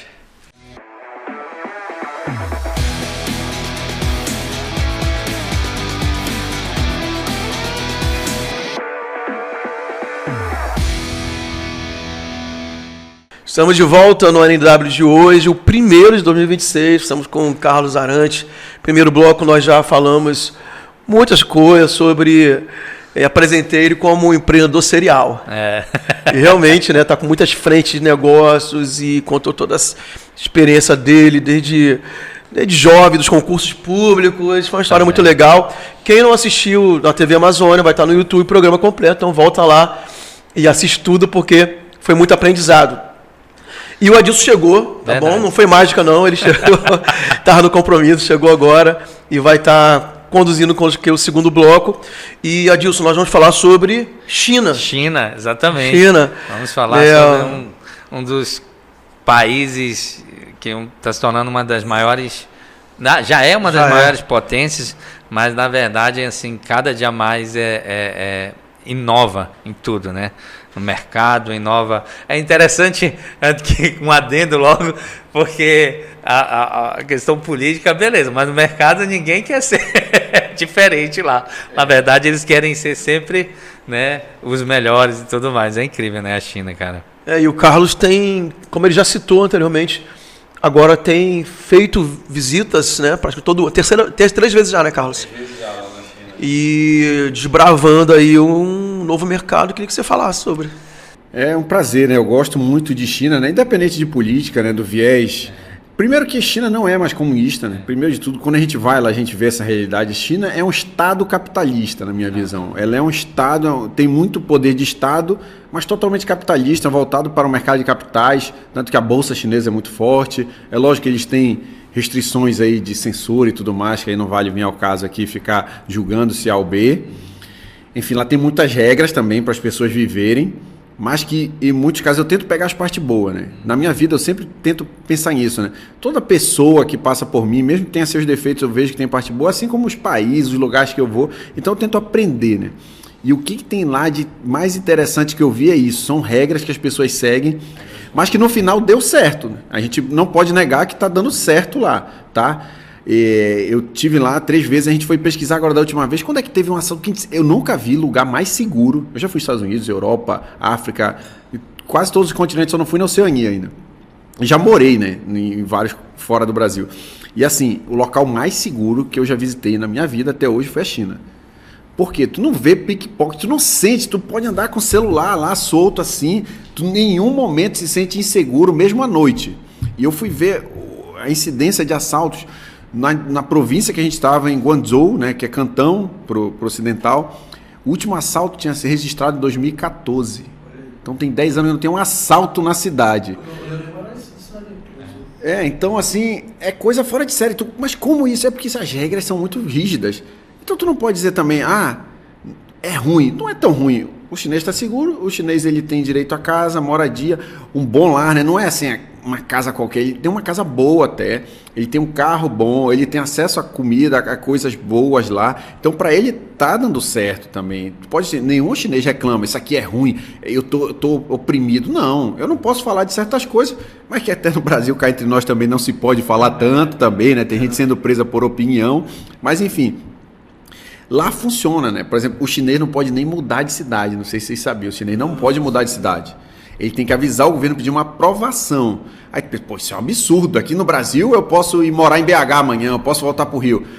Mas lá, por exemplo, tu tem garantia que teu filho tem escola pública, que você vai ter assistência de saúde. E lá, como são quase 2 bilhões de pessoas, né?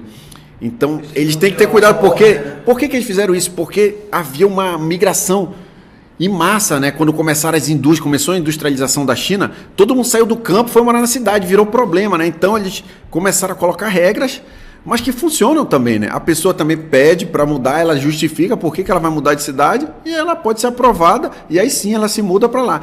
Mas se ela se mudar sem o consentimento do governo, ela vai estar cometendo um crime e ela pode até ser presa por isso, tá? Então assim, isso é errado. Não sei, para eles funciona, para eles tá tudo bem. Se a gente tivesse talvez o suporte que eles têm, talvez a gente ache certo, né? Mas enfim, é um lado diferente de viver que eu fico mais para aprender, para entender como é que funciona e não para lá para estar julgando. Você tem que ir sem julgamento. Eu li um livro lá atrás do Ricardo Jeromel, entende muito de China. Ele é irmão até daquele jogador que jogou no Grêmio, né, do Jeromel. Eu já li um livro dele que é Bilionários. Tem um de bilionários e tem um só sobre China. Ele trabalha com desenvolvimento pessoal, né? Ele trabalha com desenvolvimento, mas ele morou na China e ele faz até excursões para a China, só que ele parou, ele fazia pela Start SE, né? E aí ele saiu e colocou uma pessoa lá, porque agora ele está com essa parte mais de desenvolvimento pessoal, esse network de empresários, e aí ele deixou outra pessoa no Start. Ele é irmão do zagueiro do Jeromel, que acho que tem outro primeiro nome, mas eu esqueci também. Então, ele é muito bom também isso. E ele diz justamente isso. Ele diz, primeiro de tudo, para você ler esse livro, venha sem julgamentos, né? E sobre China também, né? Não tem que ter... Porque se a pessoa ficar só, primeiro que não é. Primeiro de tudo que não é. A China faz negócio com o resto do mundo. Ela não é fechada, por exemplo, diferente de uma Venezuela, né? Que está se fechando cada vez mais. A China está cada vez mais aberta para o mercado. A China tem mais dólar, mais reserva de dólar que os Estados Unidos. Entendeu? Então, é outra coisa. Mas ela é fechada, o Google foi embora de lá porque não pode. Enfim, aí é outra coisa, as regras lá e tal. Enfim, é um Estado capitalista que funciona e que dá muito certo lá para eles. Mas é interessante, Carlos, porque exatamente foi essa reflexão que eu quis trazer. Politicamente, eles têm parâmetros, né? Mas o parâmetro de mercado é totalmente diferente. E exatamente por quê? Porque ela entendeu que se ela se fechasse, ela não ia ter condições, literalmente, de cuidar dessa população. E tanto e por que eu estou falando isso? Porque recentemente, e eu acho que você vai falar muito sobre isso, a China ela está à frente na parte de tecnologia, ela está à frente nessa parte de inteligência artificial, está à frente nessa parte toda de indústria, o controle da produção também. Teve, acho que recentemente até um programa da concorrente aí fez uma série sobre ela, e eu falei, caramba. Eu disse para minha esposa, eu falei, isso não tem como a gente fechar os olhos para isso, assim.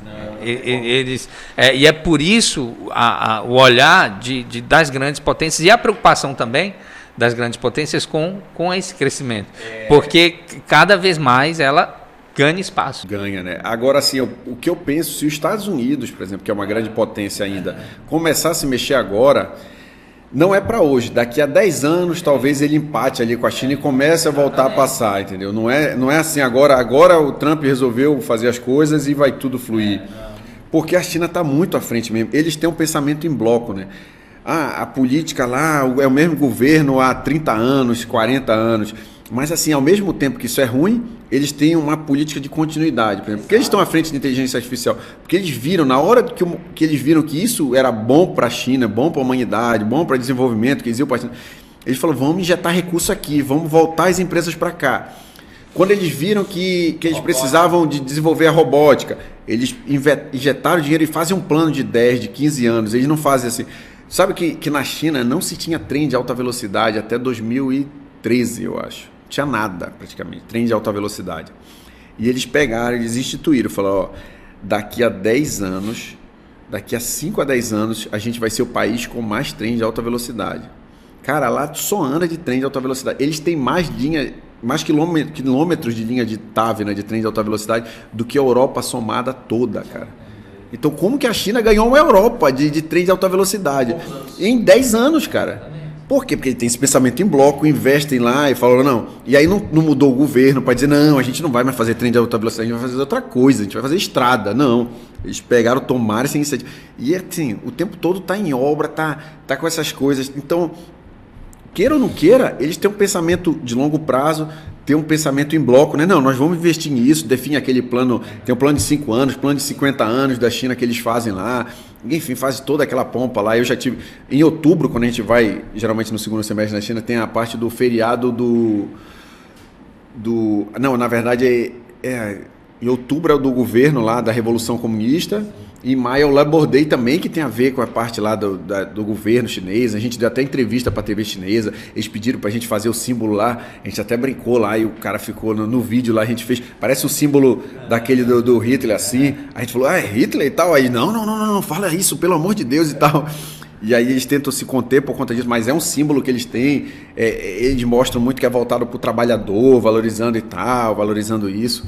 Mas enfim, é um pensamento deles em bloco, eles são voltados para isso. Enfim, a gente tem que copiar o que é de bom, né? O que deu certo, né? Por que a gente não investe no longo prazo nisso no Brasil? O Brasil agora está com as terras raras aí também, né? E não está usando, a China já está produzindo há muito tempo. Mas enfim, qualquer país agora que tu fabrica, ó, isso aqui é fabricado na China, isso aqui é na China. Eu acho que vidro agora tá muito na China ainda, mas o Egito está conseguindo fabricar bem também. Mas poucas coisas se produzem tão bem quanto na China. É interessante essa questão que tu colocaste do se fabrica. Teve eu vi uma entrevista há muito tempo, muitos anos atrás, de um japonês falando da Segunda Guerra Mundial. E aí com o Jô Soares lá, aqui no Brasil, muitos anos atrás. E aí ele fala, e aí qual o sentimento de vocês de ter perdido a guerra e tudo mais? Aí o japonês virou para ele e disse, nós perdemos a guerra? Ele disse, pegue seu celular. Aí, onde foi fabricado? Aí, essa câmera, onde foi fabricado? O cara, aí o Jô parou, tipo assim, nós perdemos a guerra? Tipo assim, é igual hoje, né? Hoje tudo tá ali na região, né? Tanto o Japão... A trajetória da China é similar à do Japão. Começava a produzir produtos de baixa qualidade e começou a ter custo bom para fazer, principalmente, qual é o principal mercado da China? É Estados Unidos. Queira ou não queira. É Estados Unidos. Qual era o principal mercado do Japão? Era os Estados Unidos. Aí eles começaram a subir a qualidade para atender também os mercados. O mercado americano é um mercado que exige qualidade, é um mercado consumidor pujante, mas exige qualidade. E aí ele começa a descobrir, foi o mesmo processo da China. A China, caramba, tu vai ver as coisas que a China produz para os Estados Unidos, as fábricas que eu visito, a linha que eles produzem para os Estados Unidos e a linha que produzem para o Brasil, a qualidade lá para os Estados Unidos é muito mais alta. Por quê? Então, eles não têm muito imposto de importação. O Trump está colocando tarifa. Com todas as tarifas que o Trump colocou, é menor do que a brasileira já normal, tá? Com todas as tarifas que ele colocou. Quando ele tirou agora, então ela continua bem mais baixa. O Trump colocou 40% de taxa lá. No Brasil é 60%. Ele chegou a colocar 50% lá. Mas no Brasil é 60%, já é alta. Então não tem, é difícil ganhar do Brasil. Então quando voltou para os patamares normais ali de 10%, 15%, tá alto ainda para eles, mas para a gente seria lindo se tivesse essa tarifa de 15%. Aqui é 60%. Então, assim, lá nos Estados Unidos a gente consegue fabricar coisas de alta qualidade. E lá dentro não tem tanto imposto, né? Os Estados Unidos pagam um imposto final ali de 12% no máximo, né? Tem estados como acho que Flórida é 8%. Então, assim, total, no Brasil é mais 40% ainda quando o produto ainda chega aqui, vai pagar. Só ICMS é 18%, né? Em São Paulo, no Pará, 18%, às vezes tem estado que é 21%, é uma média de 18%. Aí tem ICMS, aí tem os outros 3 impostos, né? IRPJ, CCL, vai dar em torno de 35% a 40% a mais. Então o produto fica muito mais caro aqui. Então, por que ele vem com essa baixa qualidade? Porque ele vai ficar tão caro, se chegar com essa alta qualidade, ele vai ficar muito caro, fica inexequível aqui no Brasil. E aí é essa trajetória que a China tomou e dominou o mercado. Por quê? Por que não o Japão, então, a gente pensa, né? Porque a China tem muito território, tem muita população, ela já tem um mercado interno forte. E aí tem esse pensamento em bloco. Não sei se vocês sabem, o governo chinês apoia muito as exportações. Por isso que as empresas são voltadas. O exportador chinês, quando ele vende em dólar a fábrica chinesa, ele ganha um rebate do governo de 13%. Sabia disso? Por exemplo, se ele exportar 1 milhão... o governo coloca na conta dele, paga $130 mil. Então, por exemplo, se ele vender com margem zero, porque geralmente eles vendem com margem apertada mesmo. Ele ganha lá do governo, demora um tempinho, o governo leva até 6 meses para fazer esse pagamento, mas o cara sabe que o dinheiro vai cair na conta ali, então vira um ciclo. Se ele exportar com mais de 2%, para ele tá bom, porque ele tem mais 13%, vai dar os 15%, que geralmente é a margem do negócio normal. Aí mantém preço baixo, o governo sustentando, aí tu pensa assim, mas por que o governo faz isso? A entrada de dólares para a China é muito interessante. Por isso que a China é a maior reserva de dólar. Porque todo mundo compra da China, a China tem reserva de dólar para comprar também as commodities que ela compra do Brasil, não sei o quê. Então ela consegue fazer esse mercado girar, entendeu? Então é uma máquina que, assim, ó, parece aqueles discos, tem até uma teoria no livro do Jeff Bezos que é isso, né? Como uma empresa, né? Uma empresa, ele diz que é um grande volante de metal muito pesado. Que aí tu demora muito a começar a girar, né? Tem que puxar, fazer esforço. Mas na hora que ele gira, que ele tá com muita velocidade, é difícil parar. E a China é isso agora. Para parar, cara, para parar tem que ter muita coisa ali. Só se tivesse, sei lá, uma guerra. E uma guerra ia sair do controle. Uma guerra China e Estados Unidos, na minha visão, porque eles têm muito recurso, cara. Eles têm muito recurso. Então ia sair do controle mundial. Ninguém quer isso. Nem eles querem. Eles não querem. Porque eles são comerciantes, né, cara? Comerciante não quer guerra, né? Diferente do que a gente falou que a Havaiana tá comprando uma guerra. Que não é, o comerciante não compra essas guerras, cara. O comerciante ele quer vender para A, para B. A China quer vender para os Estados Unidos, mas quer vender para a Venezuela, também quer vender para a Rússia, quer vender para a Europa. A China quer vender, ela é o comerciante do mundo, ela é a indústria do mundo. Ela não quer briga com ninguém, entendeu? Então, ela não quer estar em política. Ela é o comerciante, ele não pode se meter em briga. Por isso que a China se mete em pouca confusão. Ele quer mais aqui, ó, eu quero vender meus produtinhos aqui, fica tranquilo, eu dou um apoio, lógico, eles têm o viés dele, eles financiam às vezes, ajudam certas ditaduras aí como a Venezuela comprando alguns produtos e tal, né? Mas é porque também eles têm interesse, por exemplo, eles precisam muito de petróleo. A China compra quase toda a produção da Vale aqui, né, da mineradora nossa, né? A gente é mais dependente da China do que outra coisa. A Vale, então, é totalmente dependente da China, né? Então, como é que vai bater de frente com um país desse? E Carlos, na prática mesmo, como é que funciona o mecanismo do empresário brasileiro ir até lá e conhecer as fábricas, identificar produtos e conseguir trazer para o seu empreendimento aqui no Brasil? Vamos lá. Caminho, o empresário brasileiro está comprando aqui no Brasil. Se não for roupa, algum material de moda, geralmente, ele está comprando de importador. Né? Qualquer brinquedo, qualquer eletrônico vem de algum importador que traz da China. Então, ou você importa ou você compra de importador. Né? Aí você pensa, mas eu comprar de importador é mais fácil aqui, mas ele está cobrando margem do que ele compra de lá. E é isso que está acontecendo.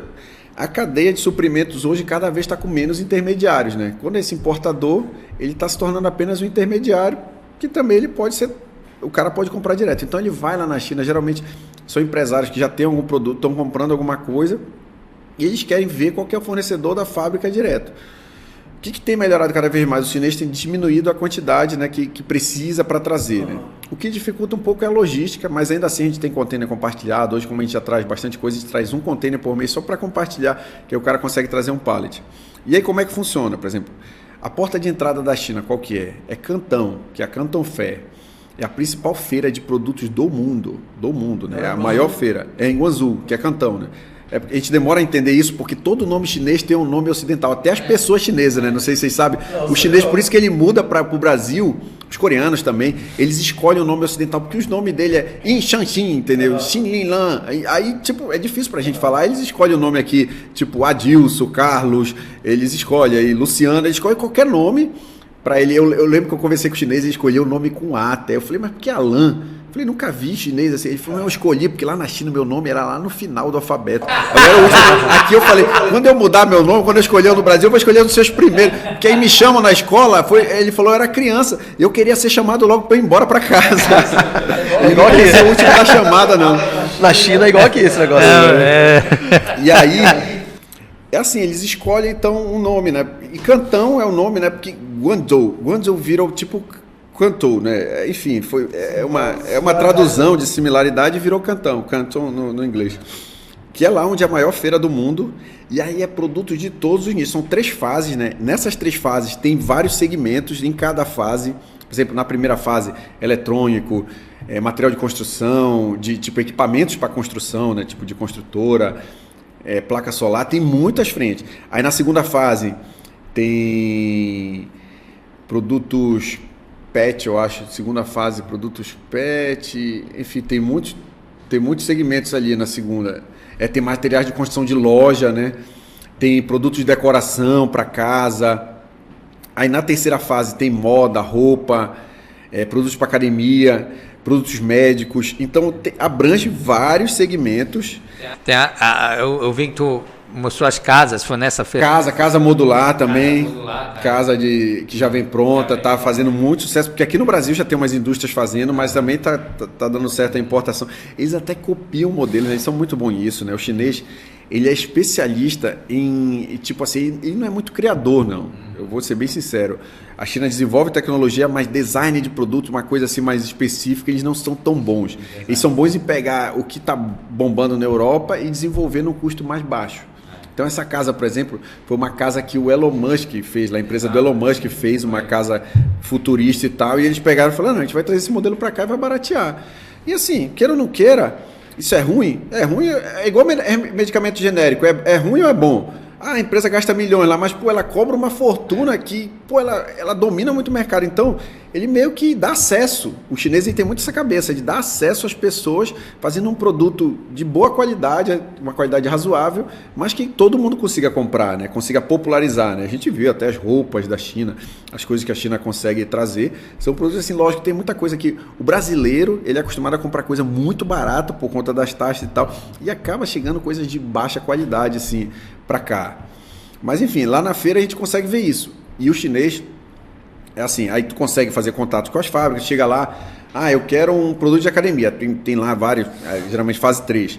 Aí tem lá produtos de academia da qualidade A, B e C, é uma esteira mais simples para casa, uma muito top para academia, eles já mostram ali, eu vendo para Smart Fit, eu vendo para não sei quem, vários importadores brasileiros, eles já divulgam até lá, falou, isso aqui eu já vendo, aí tem coisas que eles têm exclusividade, tá? Dá para tu comprar do chinês, falando, não, vamos fazer um contrato de exclusividade, só eu vou comprar de ti no Brasil e tal, faz também.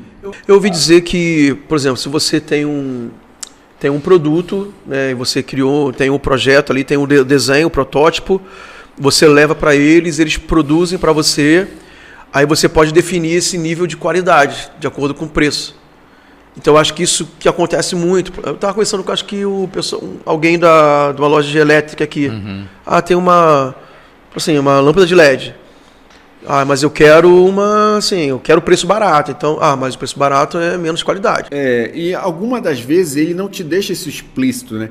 Porque para ele já devia estar na tua cabeça isso. Por isso que conhecer o produto, aquilo que eu falei no começo aqui, porque a pessoa diz, o que eu começo a vender online? O que eu importo? Não, sabe quem me falou isso? Lá em São Paulo, lá na Santa Efigênia, uma loja de instrumentos musicais e material. Tá corretíssimo. Eles falaram isso. Quando você... Ele não perde negócio. Se tu chegar, eu quero fazer esse microfone lá por $1, ele vai fazer. Só que isso que alguns vão falar, olha, mas a qualidade, como tu levou o produto, ele vai dizer, olha, esse botão tá num botão assim, eu vou fazer diferente e tal. A placa que vem dentro dele tá uma placa X, eu vou fazer uma placa mais de qualidade inferior. Mas tem uns que não deixam isso claro, porque na cabeça dele, tu já sabe, tu tá cobrando mais barato, ele não vai fazer mágica. E aí acaba que tem gente que não conhece o produto direito e não especifica, eu quero esse por $1, mas assim assado com a placa X, com o botão tal, com não sei o que e tal. E aí ele entrega uma coisa que o cara não esperava, né? Aí o cara fica, mas ele... Então, esse é o ponto. E por isso que a gente ajuda empresários lá a amarrar bem essa coisa, porque o chinês não está enganando. Isso não é enganar. Tu pediu para ele baixar demais o preço. Tu não especificou a qualidade. A parte do princípio, mas você se tu falar, sabe eu quero fazer isso daquele jeito, com essa qualidade, talvez ele vai dizer, não dá, cara, eu consigo fazer com essa outra qualidade. Você quer? Então ele não perde negócio, ele tenta viabilizar. E uma coisa que é muito do chinês, assim, já vendo que ele não trava na qualidade, ele também não é aquele cara que vai botar dificuldade. Porque muitas das vezes tu tenta falar, mas esse microfone não sei, ele vai fazer, cara, ele vai dar o jeito dele, cara. Mas eu quero um que tenha um negócio grandão aqui, que suba aqui, que essa arte suba aqui, não sei o quê. Só desenha para ele lá, leva algo parecido, ele vai fazer, cara. Ele vai... tipo assim, porque eu conheço fábrica no Brasil. Tu chega na fábrica no Brasil e não, mas isso aqui é uma peça que a gente faz lá, não, a gente não faz. Não, o chinês dá o jeito dele, vai fazer lá no vizinho, lá não sei onde. Mas ele vai fazer pra ti, cara. O chinês é o seu caminho. É o seu caminho, ele resolve tudo, cara. Ele resolve. Ele resolve. Cara, tem um cara desenrolando. Mas eu quero fazer minha embalagem. Ele faz. Mas eu quero fazer embalagem de plástico. Não, aqui no trabalho não existe isso. Ele faz. Eu quero de papel. Faz de papel. Eu quero colorida. Vai ter colorida. Vai ter um preço. Então, eu quero mais barato. Ele vai diminuir a cor. Então, esse é o ponto legal da China. O que você quer fazer, ele vai fazer. Essa questão, então, que deu a entender é que Cantão, né, Guangzhou, né, ele se tornou, então, entreposto para isso. Mas é só lá? Ou tu acha lá que... acontece a feira, né? E aí, o que a própria China chama, né? O governo chinês, né, que estimula muito isso. Cantão é a porta de entrada para a importação do mundo. Então você entra por lá e a gente entra por lá mesmo. E sempre a gente vai visitar outras cidades. Aí o cara diz, não, eu já desce no aeroporto lá mesmo? Ou Hong Kong? Oi? Desce lá ou desce em Hong Kong? Geralmente eu tenho descido Hong Kong, tem mais voos, né? Ali em Cantão tem menos opções de voos. E vai de trem de alta velocidade, vai mais 1h20 ali, de máximo ali de trem de alta velocidade.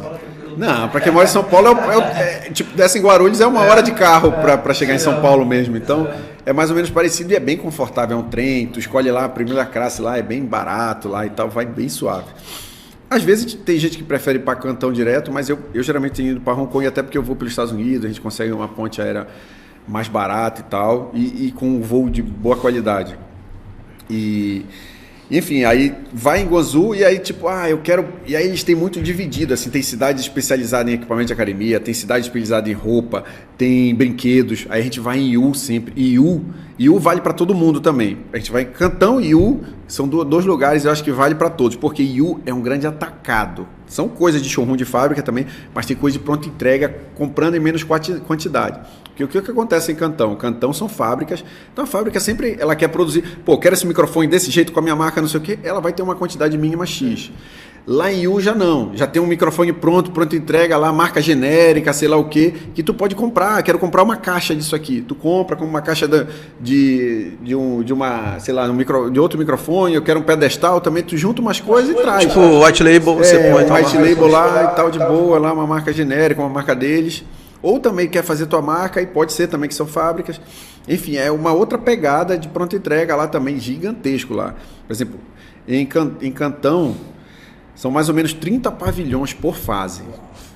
Aí para visitar, porque são vários andares, é muito grande. Não dá para visitar tudo, não dá, então tem que ir focado, porque já tem uma pinha lá definido o que tem em cada lugar lá, e aí você vai. Lá em Yiwu, eu acho que são 12 pavilhões. São menos, são grandes também, mas também muita lojinha assim, uma lojinha assim que você... Funciona o ano inteiro. Esse é um ano inteiro. Esse é um ano inteiro, porque é um atacado grande, como fosse uma 25 de março, mas muito mais organizada, voltada só para o atacado também segura. Diferente lá da 25, se tu deixar o celular, tu perde. Lá não. Lá tu não vai ser enganado. Eles não vão te roubar esse tipo de... ele vai te enganar o preço, não sei o que. Não é. Ele é muito justo, muito correto, o chinês, tá? O chinês não quer passar ninguém para trás, não. Não é esse sentimento. Ele te trata bem também. Tem uma coisa que o pessoal acha assim, eu vou lá na 25, aquele chinês me trata mal, que não sei o que. No Brasil, o chinês tem essa fama de ser desconfiado. Acho que por causa que eles são muito passados para trás aqui. Aí se defende também com muita desconfiança, né? Mas tratam a gente muito bem. As fábricas, quando vão buscar a gente no hotel, elas buscam no melhor carro, levam água, frutas pra gente. A gente é recebido com comida, eles levam a gente para almoçar, para jantar, a melhor comida, entendeu? Deles lá. Eles param assim, vai o dono da fábrica, o Lauban, que chama, né? Lauban é o chefe lá, é o dono da fábrica. O Lauban vai com a gente, o Lauban leva a gente para cima e para baixo. Então, assim, é um outro negócio ali com o chinês. Não é que nem no Brasil, que é, tu vai comprar do importador chinês, que tem lá os chineses, né? Eu já comprei muito de importador chinês. Cara, às vezes tu é tratado mal e tal. Mas mesmo assim, aquele chinês é porque ele tá ali. O brasileiro, ele é complicado, a gente sabe. O brasileiro quer comprar um pouquinho, quer desconto. O chinês, ele já tá com a margem baixa. Ele não tá muito disposto. Se tu não comprar... o cara quer comprar uma caixa que já tá o preço ali. Me dá um desconto. E o chinês, não, é esse preço, e já fica chateado. Agora tu quer comprar muitos, ele não fica. Eu tenho vários chineses assim que se tornaram quase que um amigos ali. Então eles já me entendem, já te servem um café, já é outra história, porque eles sabem, tu compra frequentemente, tu tá ali. Então o próprio chinês do Brasil, se tu souber lidar, é porque o brasileiro já quer chegar, quanto é isso aqui? Quer desconto? Não sei o que, parcela 10 vezes, não sei o que. Aí o brasileiro é acostumado a tratar como ele trata o outro brasileiro, né? Ele quer empurrar ali, e o chinês não coloca muita margem no negócio dele. Então eles ficam mais chateados assim quando é isso. Mas lá na fábrica não. Na fábrica ele diz assim, ó, ele quer que você dê o preço. Por exemplo, tu chega lá com esse microfone, eu quero...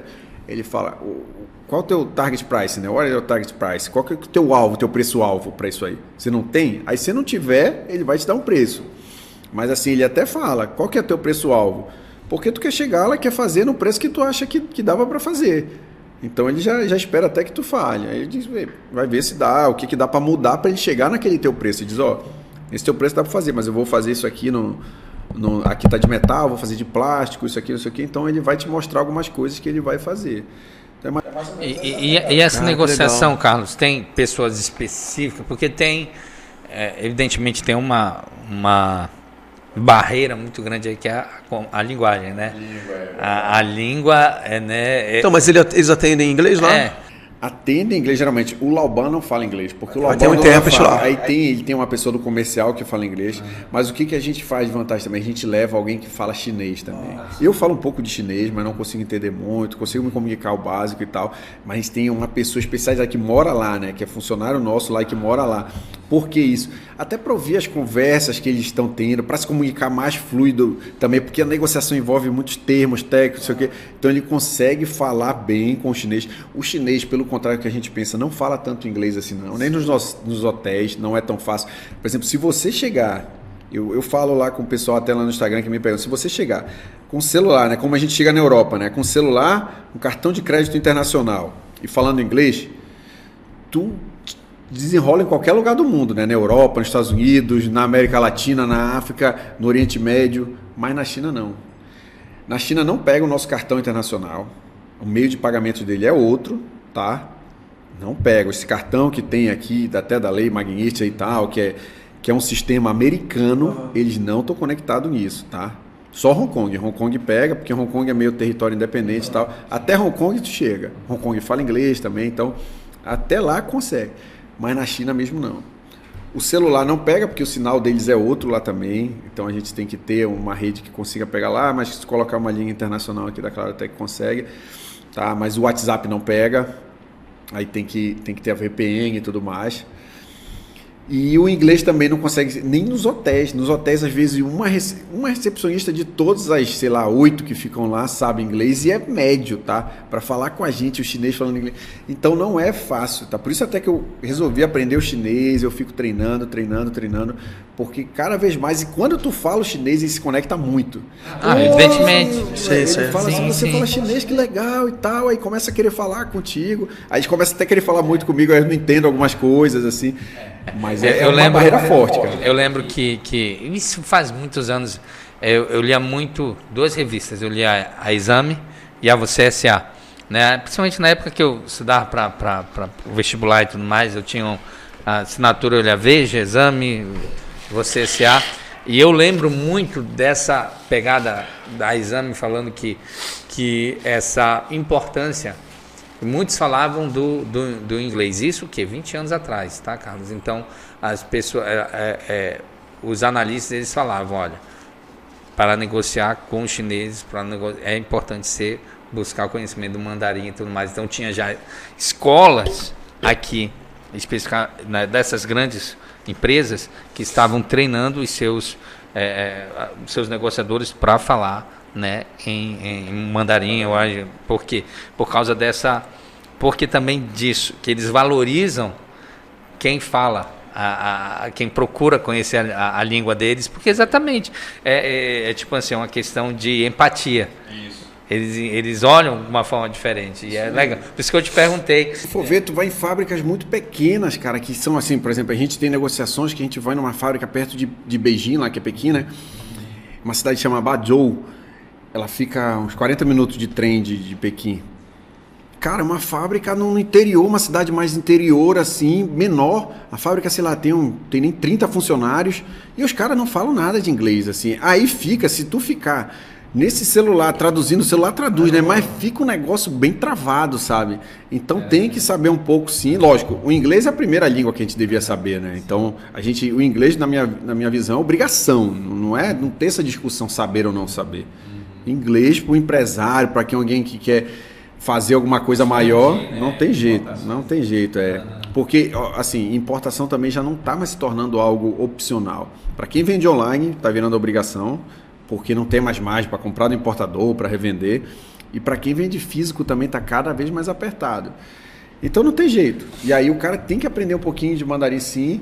Mas assim, dá para ir com o intérprete. Eu tenho condições, eu consigo pagar um intérprete. O nosso intérprete, ele fala chinês e português. Né? Que fantástico. E ele mora lá. Aí se mantém ele contratado lá. Ele é chinês, ele já veio no Brasil, aprendeu português. Eles têm muito isso também. Os funcionários, por exemplo, tem uma trade lá que a gente faz muitos negócios. Eles são formados, sabe em quê? Eu fiquei, de que área vocês formam? Eu falei, não, a gente forma em letras. Como fosse letras lá, só que como a gente optou pelo português lá na faculdade de letras, aí o pessoal da trade contrata a gente não conhecia nada de comércio exterior e eles ensinam o comércio exterior aqui no negócio. O mais importante é eles saberem a língua. Sim. E aí o comércio exterior ele começa sendo desenvolvido lá na prática, lá o cara aprende lá nas planilhas, aprende a fazer tributação no Brasil, ver como é que é a negociação e tal. Porque a língua ele já tem, então a língua eles falam, são chineses que levam a gente, que estão lá com a gente lá em Iu, e aí falam em português, lá falam português meio enroladinho assim, mas por exemplo, esse nosso funcionário, né, ele fala bem português. Que legal, velho. Tem um cara muito engraçado lá na Nova Iguaçu, no Rio de Janeiro, que ele é do camelô lá de Nova Iguaçu, eu nem sabia, cara, começou a aparecer no Instagram pra mim, é um chinês que tem sotaque carioca, porque ele tá no meio daquela muvuca do Rio de Janeiro. Aí ele é engraçado, ele está famoso no Instagram, porque o pessoal fala assim, tem o nome dele, não sei qual é o nome dele, tem garantia? Não tem garantia. Não tem, com esse preço não tem garantia.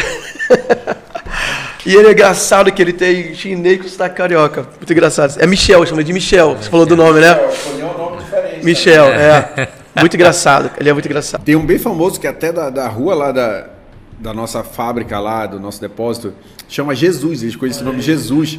Ele, não sei se vocês já viram, ele tem uma papelaria fofinha, ele vende muito forte aí no atacado. O nome da papelaria dele é... Como é que é o nome? É JQ Shop, né? Que é de Jesus, não sei o que, JQ Shop, é bem grande, ele já tá com, sei lá, quase 1 milhão de seguidores aí, sei lá. E ele é bem também, com sotaque. Aí ele fala, olha gente, checou no Fitat, não sei o que, ele fala daquele jeitinho ali.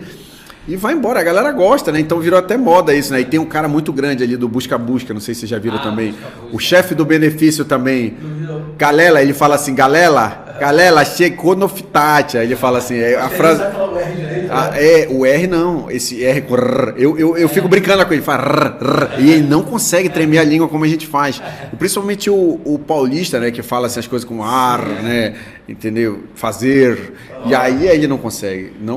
O próprio americano tem essa dificuldade, né, de falar um pouco esse R mais puxado, mas o chinês é incrível. Incrível, eles falam assim, incrível, ele não consegue falar esse R, cri, não consegue. Que louco. Pode... Não, pode mandar. Não, aí vocês... Então, já foi 3 vezes nessas feiras, né?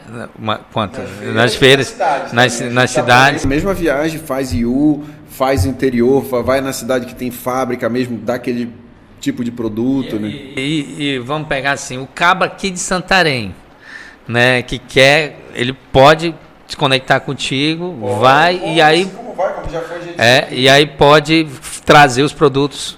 Vocês compartilham container e tudo mais. Aí traz pelo Porto de Santos ele pode trazer via logística, ou se ele trouxer um container próprio, como tem gente de Santarém que traz container próprio, aí vem por Barcarena, aí pode vir de Barcarena de outro, de balsa já para cá, né? Ou pode vir de estrada também de Barcarena para cá, ou pode vir direto para o Porto de Santarém, é mais difícil até porque... Santarém, acho que... Santarém ainda não está operando container, vai voltar a operar no que vem container, tá? Santarém está operando só grãos, a granel ali, né? Não sei se vocês estão sabendo, mas vai voltar a operar container também, parece que ano que vem. Eles têm algumas adaptações para fazer no porto aí, mas não é o porto que chega mais navio, por exemplo. Por que tu vai dizer, mas então não é mais fácil chegar aqui? Não é tanto, por quê? Porque, por exemplo, a frequência do que tem para Santos, cara, a gente arruma amanhã, entendeu? Um navio que está saindo para Santos, entendeu? Que tem toda hora. mas para Barcarena tem menos. Para Santarém vai ter muito menos ainda, entendeu? Então, esse que é o problema. A logística vai ser mais demorada, entendeu? Então, às vezes, faz mais sentido trazer para um porto bem movimentado, como de Santos, como de Vitória. O Porto de Manaus não tem tanto movimento assim, né? Mas tem mais movimento, se fosse ainda para escolher. Tem um pouco. E Carlos, você tem trazido assim, mais para a tua atuação na área têxtil ou tem trazido produtos diversificados? Não, na área têxtil pouquíssimo, cara, pouquíssimo. Eu até acabo comprando tecido de importador, porque eles trazem muito volume. Eu tenho trazido outras coisas, entendeu? Na área pet, na área de utilidade doméstica, a gente tem trazido bacana. Tem um cliente que está muito forte também com utilidade doméstica. Cara, utilidade doméstica tem muita coisa legal. Mas no teu caso, você atua como importador ou está vendendo na ponta da linha? Vendendo no e-commerce? Você está fazendo como? Você mesmo? Eu mesmo. Então, mais no e-commerce, né? Mas eu acabo vendendo B2B no atacado também, tá? Mas o principal é no e-commerce, vendendo online. E aí eu faço também para esses clientes também que já trazem, né? Porque eles começam também comprando de importador até para testar o produto e depois importam, né? Aí acaba vendendo no B2C, né? Direto no online.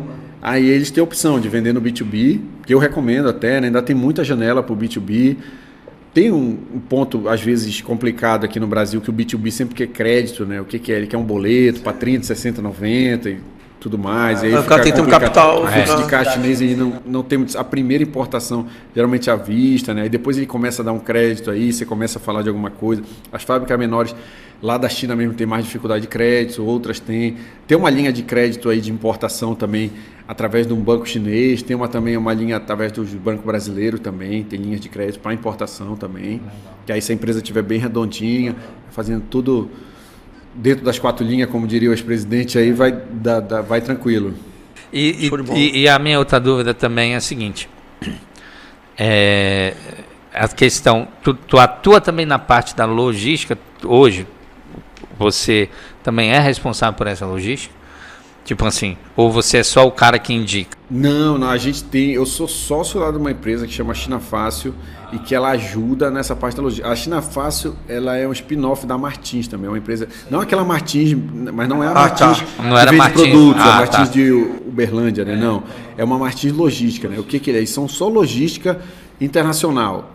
Por exemplo, eles fazem de grandes parceiros até da Apple, Toyota, Puquê, eles fizeram da Canadian Solar, fazem de muitos grandes, assim, que é do pai do Thiago lá da China Fácil. E aí o Thiago fez esse spin-off da China Fácil, que isso é para atender menores, né? Que o pai dele só atende essas grandes, o cara já tem que ter o chinês lá, ele não pega nem dica, ele não vai para a China, ele não faz isso. Tu já tá com o comprador, não sei o quê, ele só faz esse frete, o despacho aduaneiro, faz toda a parte logística, sem nem olhar o produto, faz inspeção lá na fábrica e tudo mais.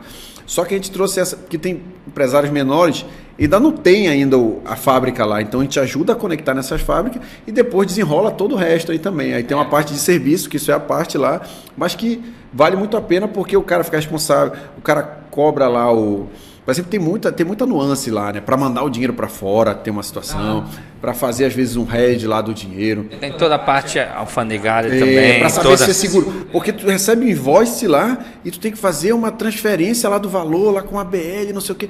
Aí tu fica, caramba, eu vou pagar isso mesmo? E com a empresa por trás, ela sabe se está dando tudo certo, então dá tudo certo, entendeu? E aí ele sabe ver, né? Por exemplo, desenrolar, por exemplo, tem produtos que tem em Metro, tem produtos que tem Anvisa, e aí sabe ver o que precisa, o que não precisa. Tem muito disso, o NCM correto, né? Aí tem NCM que às vezes do mesmo produto tu consegue trazer ele sem ter essa barreira do Inmetro, né? Trazendo legalmente. Então, enfim, ela consegue ajudar a fazer o porta a porta, entregar na porta da empresa também. Não, isso é importante, porque é exatamente uma das grandes dificuldades que o empresário aqui tem, né, com questões contábeis, questões aqui mesmo dentro do mercado, com questão de imposto, a gente vê a gente, com o empresário, uma das nossas demandas é quando chega também na barreira de fiscalização, de imposto, de nota fiscal e tal. Imagina, aqui no Brasil, aí o cara é empresário, pô, como é que eu vou trazer isso da China? Quebra muito a cabeça, né? Por exemplo, e a gente tem inclusive trades em zonas incentivadas de tributos, né, para ajudar também essas empresas a trazerem esses produtos pagando menos imposto na entrada, né? Porque, por exemplo, quando tu traz um produto importado, por exemplo, tu trouxe aqui por Santarém, aqui por Belém, A nota veio 100 mil reais, que seja. Tu vai pagar, eu acho que é 17% aqui de entrada, ou 18%. Tu vai pagar 18 mil à vista, senão nem sai a mercadoria do porto, tá? Tem que estar esse boleto pago, reconhecido lá pelo governo que está pago, para poder liberar o container a desembarcar, entendeu? A desembaraçar. Então, a gente ajuda a fazer 4%, por exemplo, em zona incentivada, como Santa Catarina. Macapá tá aí? Macapá acho que é zona incentivada também, mas a gente não tem trade lá em Macapá. A gente tem Espírito Santo, só que aí já tem, porém, Zona Franca, né? Aí tem uma outra pegada lá e tem que trazer lá para dentro. Quando sai do estado, por exemplo, quando a gente traz para a zona incentivada, por exemplo, a gente traz por Porto Velho. Porto Velho não tem porto, né? Aí dá para vir por Santos, dá para vir por Belém, entendeu? Mesmo chegando com a trade nossa de Porto Velho. E aí consegue trazer pagando 4% só. Macapá só vale a pena se for mercado interno lá do estado. Assim Para tirar, você vai ter que pagar também. a diferença do estado. Manaus tem esse incentivo lá e tem toda uma regra diferente. O Brasil é cheio de Brasil dentro, né? Aí Manaus tem uma regra. Por isso que o advogado é tudo rico. Contador também. Advogado tributarista, então, vai embora, né? Porque é o rolo de lancha, né? Tem muita lei, né? Muita lei. Mas enfim, a gente ajuda até nessa parte aí pro cara ter um fôlego de respirar mais sem pagar tanto imposto na entrada, né? Bom demais. Cara, o papo rolou, acho que a gente está com mais 2 horas de programa. Carlos, cara, quero te agradecer. A gente vai deixar o teu contato, se você permitir, do Instagram. Aí, de repente, alguém vai querer saber, fazer perguntas lá na tua caixinha, sempre abre caixinha de perguntas sobre a China fácil, é isso, né? De repente, a pessoa quer saber, você responde lá, indica o contato, porque pode despertar interesse, abrir oportunidade. De repente, a pessoa está com dinheiro aí, querendo investir em alguma coisa, você pode mostrar esse caminho que é bem interessante, né? Como você... É quase inevitável, como você falou hoje, né? A pessoa sair aquela linha de tantos intermediários, né, que encarece o produto, come margem de lucro, né? Então, eu acho que é um caminho bem legal, bem interessante. De repente, se juntar com uma equipe aí para visitar, né, lá. Ele me chamou uma vez, falei, cara, não é muito minha praia, mas eu tenho vontade, eu tenho muita curiosidade de conhecer. O país é fora de série, cara. E aí o ambiente é de negócio, assim, explode a cabeça. E é bom, porque nem tu falou, tem gente que às vezes está abrindo um novo negócio, né, que quer investir em outras áreas, também vale a pena. Se a pessoa tem capital para investir, vale descobrir lá. Já teve gente que foi com a gente lá, que virou sócio um do outro, lá foram 2 médicos, e não, vamos fazer esse produto aqui, essa linha de produto, vamos e tal. Enfim, dá para abrir a cabeça, fazer outras coisas também, tá? Mas principalmente quem já tem produto, quem tem academia, quem traz produtos e revende produtos aqui no Brasil, né? Consegue fazer lá muita coisa, assim, vale muito a pena, só me chamar aí. A gente lá, como não é um negócio meu, assim, o principal negócio, tanto que a gente quer que a pessoa importe, traga com a China Fácil, consiga fomentar negócio. Isso que vale a pena, se a pessoa for lá e conseguir importar, porque aí sim ela vai fazer um ciclo, né? A gente mesmo vai ter um lifetime value muito maior, né, da pessoa conosco, e a pessoa também vai estar satisfeita porque deu certo a viagem dela, ela conseguiu trazer produto, sentiu segurança, entendeu? Então, eu acho que isso que é o legal, e com certeza dá muito jogo, vale muito a pena. Não teve ninguém que foi para a China e disse, cara, não valeu nada ter ido para a China, cara. Não tem, é muito bom, cara, vale muito a pena. Legal. Queria que você deixasse uma última mensagem, e eu vou até assim, meio que direcionar. Porque o Brasil, assim, muitas pessoas têm desanimado do Brasil, né? E até desistido do Brasil. Por causa dessa insegurança toda que há, política, econômica e tal, jurídica, né? Por outro lado, eu vejo muitos empresários falando assim, não, cara, já passei por todos os tipos de governo no Brasil e nunca coloquei a minha esperança em política e tô sobrevivendo, aprendendo e crescendo, né? Eu estava vendo até o Flávio Augusto falando sobre isso um dia desse. O que você pensa sobre isso? Qual a tua mensagem que deixa para os empreendedores? Ano que vem, ano de eleição, a gente não sabe o que vai acontecer com o Brasil. A situação atual não é tão agradável, satisfatória assim, mas você está empreendendo, a gente vê você crescendo. O que você poderia dizer para os empreendedores atuais e aqueles que querem empreender ainda? Cara, eu comecei, como eu falei, em 2013 a empreender. E em 2014 foi a reeleição da Dilma, 2016 foi o impeachment dela, né? Então foi um cenário turbulento desde 2014 até 2016. E nisso eu crescendo. Então, assim, é que fica muito preocupado. Primeiro que na esfera federal não atinge muito o empresário. Eu sei que aumenta alguns impostos, mas aumenta para todo mundo, tá? Aumenta para todo mundo. Não é assim, aumenta para um e para outro, não. Não, se tu é daquele segmento, não existe isso. Todo mundo do mesmo segmento paga o mesmo tributo, tá? A não ser um outro que é uma fábrica incentivada, isso aqui, mas fora isso, que não está na nossa alçada de ser as grandes SAs da vida, aumenta para todo mundo. Quando diminui para todo mundo. Então a regra do jogo é uma para todo mundo. Se mudou, não sei o que, mudou para todo mundo. Então não adianta ficar se preocupando com isso. E como eu falei aqui, por exemplo, se você é comerciante, você quer vender seu produto, você não quer estar em politicagem. Ah, mas eu gosto de me envolver com a política. Vai lá, ajuda, te candidata, faz alguma coisa. Agora ficar reclamando no Instagram ou ficar parando tua vida por causa disso, não é a melhor solução, cara. Não faz isso da tua vida, cara. Não coloca esperança nos outros, em política, não arruma um terceiro para tua vida não, cara. Se for para confiar, confie em Deus, cara. Confie em Deus. Esse sim. Mas um terceiro, uma pessoa aqui na Terra que vai mudar a tua vida, não vai, cara. É você.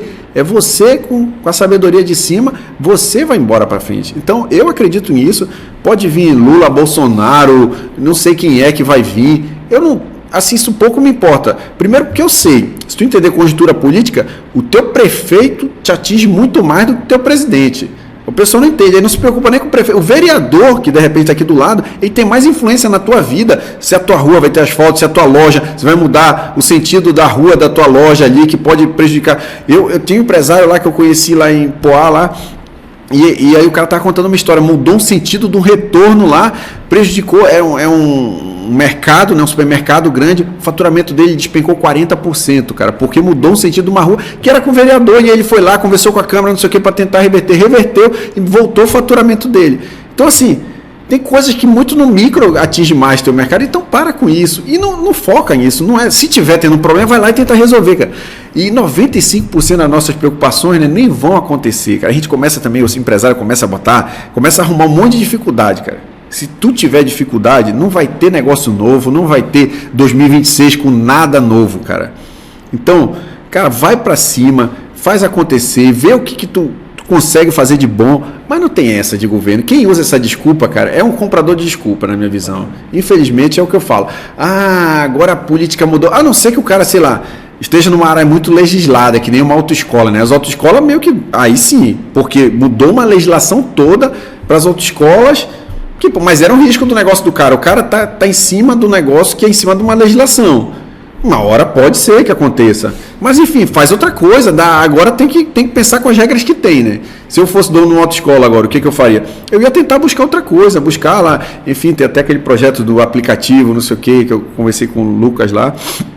E o cara não sai do lugar se ele ficar pensando nisso. Então, acho que minha cabeça é essa.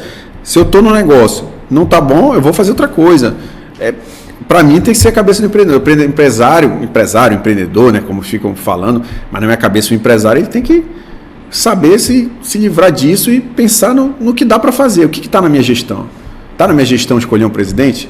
Está na minha gestão escolher qual que é o imposto que vai pagar? Vai mudar alguma coisa se eu perder tempo com isso no Instagram, se eu ficar, ou no qualquer rede social, ficar só focado nisso? Não vai, não muda nada. Eu ficar assistindo noticiário, cara. Eu não assisto noticiário. Infelizmente, assim, noticiário eu vejo porque eles querem polêmica, né? Eles querem dramático, cara. A minha mãe às vezes manda lá.